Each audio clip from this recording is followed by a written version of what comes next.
আসসালামু আলাইকুম প্রিয় ভিউয়ার্স, আশা করি আল্লাহর রহমতে যে যেখানে আছেন ভালো আছেন, সুস্থ আছেন। সবার দীর্ঘই কামনা করি, সবার সুস্বাস্থ্য কামনা করি। আরও একটি ভিডিও নিয়ে আসছি, সর্বকাটান মন্ত্র। সর্বকাটান, যে কোনো ধরনের কাটান করতে পারবেন, যে কোনো ধরনের কাটান করতে পারবেন। তবে এই ইউটিউবে এই ভিডিও দেওয়া হতো না, এক ভাইয়ের অনুরোধে দিচ্ছি। কারণ এখনকার যুগে কেউর সাথে কেউর সাধারণ রকমের দ্বন্দ্ব হলেই তার সব কিছু বন্ধ করে দেয়। কবিরাজি কাজ করতেছেন, একটু কেউর সাথে দ্বন্দ্ব বাজলেই তারে এমনভাবে খিল মেরে দেয়, কোনো কবিরাজি কোনো রোগী আসে না, তার কোনো মন্ত্রে কাজ করে না, সে দিব্য চক্ষু খোলা ছিল তা দেখে না।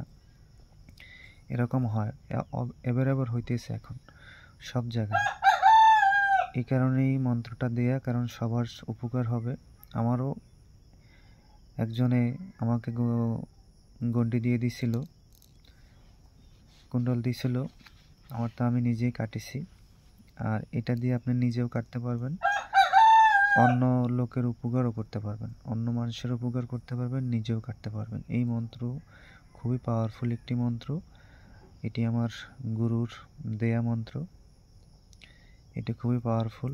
আশা করি আপনাদের সবার উপকার হবে। এটার নিয়ম হলো, একটি তামার ঘটে জল নেবেন, গঙ্গা জল, কেবলামুখী হয়ে বসে, পশ্চিম দিকে কেবলামুখী হয়ে বসিয়া 21 বার মন্ত্র পড়ে 21টি ফু তামার ঘটটায় দিবেন। ঘটের ভিতরে জলে ফু দিবেন, সাথে সাথে খেয়ে নেবেন এবং সেই জল দিয়ে গোসল করবেন। এরকম 3 দিন করবেন। 3 দিন করলে আপনার সর্ব ধরনের বন্ধন খুলে যাবে। আপনার দিব্যি চক্ষু বন্ধ খুলে যাবে। তুলা রাশি চোখ বন্ধ করে দিছে অন্য কবিরাজে, আগে দেখতো এখন দেখো না, তা খুলে যাবে। তারপরে আপনার কবিরাজি বন্ধ করে রাখলে তা খুলে যাবে, বগাবগি চালানো রাখলে তা খুলে যাবে।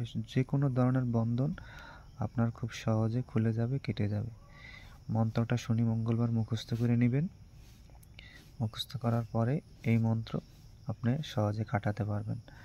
আর একটা কথা হলো, এই মন্ত্র কাটানোর আগে আপনি কিন্তু অবশ্যই গোসল করে বসে নেবেন। আবার মন্ত্র পড়ার পর, জলে ফু দেওয়ার পর, জল খাওয়ার পরে আবার সেই জল দিয়ে আবার গোসল করবেন। অবশ্যই নিয়মটা ভালো করে মনে রাখবেন।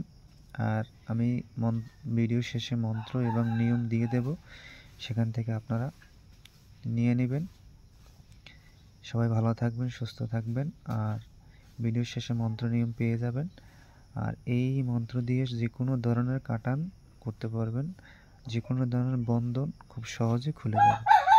সবাই যে যেখানে থাকবেন ভালো থাকবেন, সুস্থ থাকবেন, সবার দীর্ঘ কামনা করে এই পর্যন্ত। আসসালামু আলাইকুম।